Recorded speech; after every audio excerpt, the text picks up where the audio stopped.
साथियों, अब युद्ध केवल सीमाओं पर ही नहीं लड़े जा रहे हैं, बल्कि साइबर स्पेस, इंफॉर्मेशन और साइकोलॉजिकल फ्रंट पर भी युद्ध लड़े जा रहे हैं। ऐसे में जरूरी हो गया है कि हमारे सैनिक मानसिक रूप से भी बेहद स्वस्थ हों।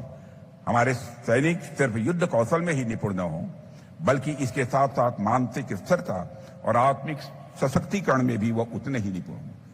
क्योंकि राष्ट्र की रक्षा केवल शस्त्र से नहीं होती है, यह होती है तो चरित्र से, चेतना से और चैतन्यता से। इसके लिए आध्यात्मिकता और योग सबसे बड़ा साधन है। साथियों, मैं यहां कहना चाहूंगा कि हमारे सैनिकों के लिए आध्यात्मिकता और योग यह कोई नई बात नहीं है, यह भारत की संस्कृति में रचा बसा है। एक साधारण सा भारतीय सैनिक भी भारत की उसी संस्कृति का प्रतिनिधित्व करता है जिसका प्रतिनिधित्व बड़े बड़े योगियों और साधकों ने किया है।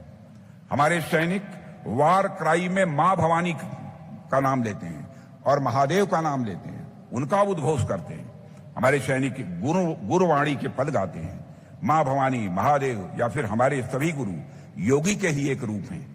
इसलिए मैंने कहा कि हमारे सैनिकों के लिए योग और अध्यात्म यह कोई बड़ी बात नहीं है। हमें बस थोड़े से प्लान्ड और सॉफिस्टिकेटेड वे में उनके मेंटल स्ट्रेंथ के लिए काम करना होगा, जिसमें कि ब्रह्म कुमारी संस्था ये बहुत ही महत्वपूर्ण भूमिका निभा सकता है और निभा रहा है।